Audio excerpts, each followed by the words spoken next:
Mas então, eu não... vamos falar da amamentação. Exatamente. Porque você amamentou gêmeos. Então, o doutor Alberto, ele sempre fazia uns exercícios, assim, de que matava os peitos, mas acho que isso me ajudou muito, sabe? Uhum. E eu não tive problema para amamentar. Eu tive ao contrário, eu forcei muito a amamentação, eu tinha muito leite, mas não era suficiente para os 2 bebês. Uhum.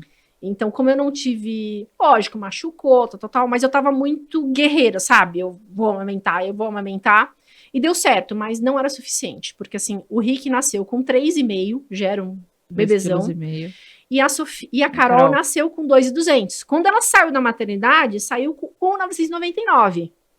Pequenininha. Quase não sai, né? Porque com 2... Exatamente. A médica falou assim, quase que ela ia ter que ficar um pouquinho, porque ela perdeu o peso. Uhum. Então, eu tinha assim, ele, né, e a pediatra também falava, ó, ele, ok, se ele quiser dormir a noite inteira sem mamar, beleza. Só que ele não dormia, ele mamava. Esfomeado. Exatamente. E você tem que acordar. Faz coceguinha no pé, tira a roupinha, tal. Então, ele mamava 40 minutos, dormia. E aí, o dela era muito mais demorado, porque ela sugava, dormia. Sugava, dormia. E aí, nisso, já passava 2 horas, ele já tava na fase dele de novo de mamar. Aí então, ele mamava. Eu já falo que é um looping sem fim de acorda, troca a fralda da TT, imagina com 2, porque quando um dorme, o outro acorda, e aí esse looping não acaba nunca. Aí a pediatra falou assim, não, que eu dava, nos primeiros 20 dias, eu dava mamar simultâneo, porque cada um, não, você não pode fazer isso. Vamos inverter os horários. Aí, gente, mas não tem, foi pior, porque assim, cada um tinha o seu 3 horas.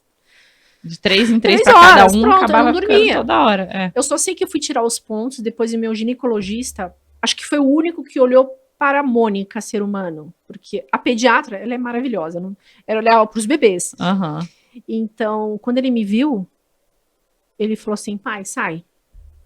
O que tá acontecendo? Chorava. É muita gente em casa. Ai, vou contar esse detalhe. É muita gente em casa. Eu falei assim, eu me sinto a mulher barbada do circo. Por quê? A minha sogra, que eu amo... Mas, vovó, você sabe que você é assim. A minha mãe não morava no meu prédio, então ela não conhecia as pessoas. A dona Vilma, na época, né, eu morava no 13º e a minha sogra no quinto andar. E ela chamou todo mundo do prédio. Então, todo dia tinha alguém. E bom, e as pessoas não iam embora. Só que a dona Vilma chamava... Ela não tinha WhatsApp, senão ia ser pior, hein? Ela ia no interfone, a Mônica tá dando mamar agora. Sobe aí.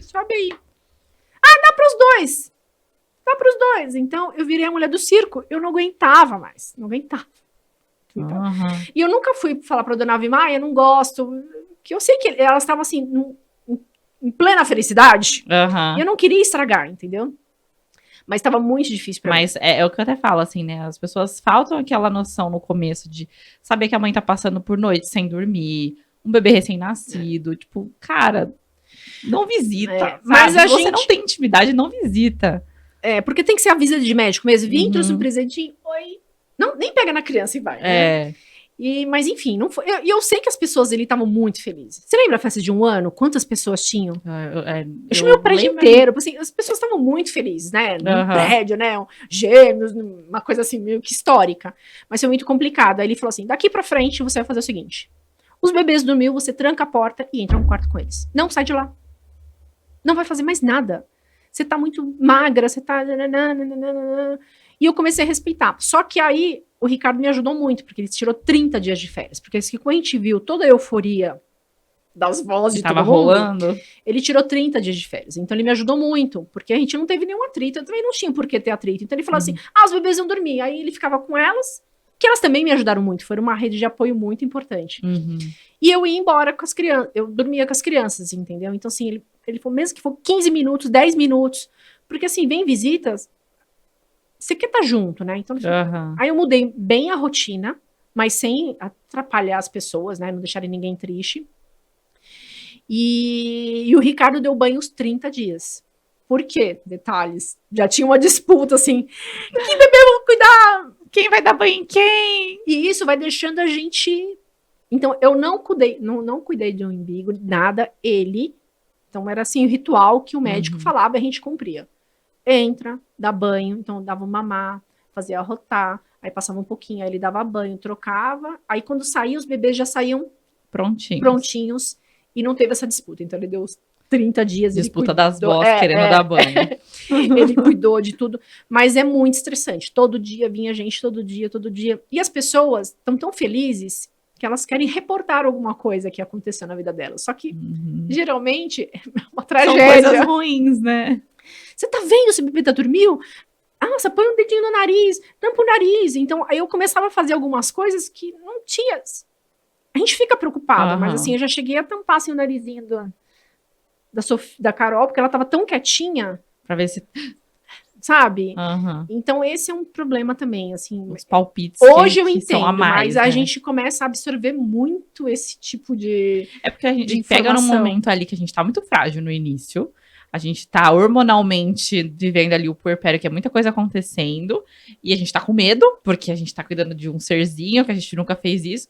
E aí vem aqui, faz isso, faz aquilo, faz isso. Você começa a não saber mais o que você ouve, o que é besteira, né? Você começa a ficar muito... Uma cena que eu lembro, assim, sabe, uns flashes, que o dia que nós chegamos... acho que a dona Vilma fez uma sopa, as vós estavam de boa, assim, e eu tava com o Ricardo... E aí eu falei pra ele, nossa, e agora, como vai ser? Quando eu fui tomar sopa, tocou a campainha. Era uma vizinha que a minha dona Vilma tinha falado, tipo, chegou o bebê, os bebês chegaram. Aí já acordou os bebês. Já... Juro, aí essa pessoa foi, contou uma tragédia que tinha acontecido na vida dela, que ela tinha perdido o filho, legal, né? Foi acordar os bebês, que eles tinham acabado de chegar da maternidade, e eu mesmo, sabe quando você põe o bebê e fala, e agora, o que vai ser? Eu só tive uma pessoa que foi em casa no começo que falou assim, a gente tinha acabado de dormir. Ah, não, acorda ela que eu quero ver. Eu, tipo, oi? E aí foi lá e acordou. E eu fiquei, tipo assim, não me desceu até hoje, sabe? Gente, espera meia horinha, vai acordar. Tipo, não custa nada esperar acordar. Mas aí você vê muito, ai, você é chata, ai, como eles não dormem a noite inteira? Os meus dormem. Então, eu achava, bebê que dormia, a noite inteira era lenda. E elas me contavam, todas as minhas amigas, como eu ponho a chupeta, eles dormem. Ai, vocês que não sabem fazer, vocês são muito grudados, ai, vocês são muito... Não, o Rick chorava, mas era de fome. Eu dava mamar, é aí que era o negócio. Então eu dava mamar, mas era de fome. E aí eu comecei a testar, ele mamava os 2 seios se eu deixasse. E eu dei mamar completo até os 4 meses, até começar, até eu voltar de licença maternidade, que aí começou a introdução. Mas teve isso eu consegui testar, porque teve uma amiga, muito amiga, que fez aniversário. Ela falou, você é chata, dei no meu aniversário, enfim. E aí eu tirei o leite, deixei. E deixei também a fórmula. E eu falei pra minha mãe. E minha mãe já falava, esse menino tem fome, ele chora porque ele tem fome, ele chora que tem... E eu, não, mãe, eu tenho leite. Eu tinha, mas não era suficiente pros 2. Mas ninguém... te falava isso. Por quê? Porque... você tem que amamentar, mas... Às vezes ele tinha que amamentar e complementar, né? No caso dele. Exatamente, no caso dele. E depois, quando ela começou a mamar, beleza. Mas enfim, fui pra essa festa assim, tipo, oi, era pra dar um beijo e voltar. Nesse inteirinho, o que a mamãe fez? Foi lá, não deu meu leite, deu a fórmula. Beleza, ele tá chorando, ele não tá. Mas assim, foi 1h30, a gente foi e voltou. Quando nós chegamos, ela falou, ele acordou assim, e eu dei esse daqui pra ele. Que era um pouquinho. Eu lembro, olha, pena que nós não filmamos. Esse menino, ele ria que nem um carneirinho. Ele faz assim.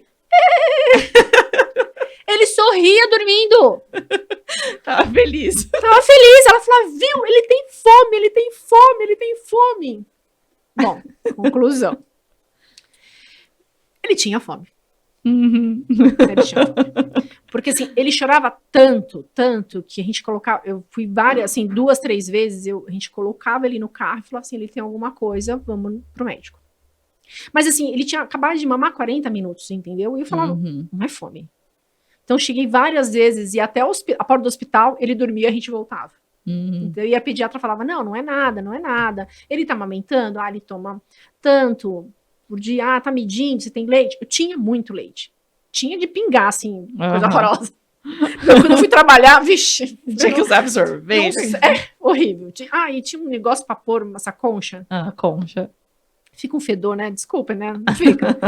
Eu tinha que ir o dia inteiro com aquilo, enfim. Era um tormento. Aí eu tirava, mas enfim. Mas eu já tava muito bem na minha cabeça, assim, vou dar uns 4 meses, vou voltar a trabalhar, vai diminuir e tudo bem, né? Mas eu só fui entender depois dessa cena que minha mãe deu e foi muito bom. E aí eu comecei a dar. Aí eu falei pra pediatra, ela falou, Mônica, amor, ele tá com fome, vamos, gera pra você ter dado, você tá dando? Eu falava, não, porque eu tenho leite. Então eu não queria me... E a gente se sente não suficiente, né? Exatamente. Não tipo, queria... Não, mas... E ela falava assim, já tinha falado pra você, né, você tem leite suficiente, mas não é pra 2, vamos priorizar a Carol, que a Carol é menorzinha, tal. Vai falar, não, eu tenho pra 2, não, eu tenho pra 2. Enfim, começamos a dar, esse menino começou a dormir melhor, chorar menos, mas ele não dormia a noite inteira. Nem a Carol dormia a noite inteira. Então, assim, a gente fala, foi 3 anos sem dormir uma noite inteira. Vocês acabaram de assistir um pedacinho desse episódio aqui no canal de cortes, mas se você quiser assistir o episódio completo, tem link aqui embaixo na descrição. Tem lá no meu canal do YouTube Fabi Santina e tem também nas plataformas de áudio, mas tá tudo aqui na descrição. Vai lá assistir.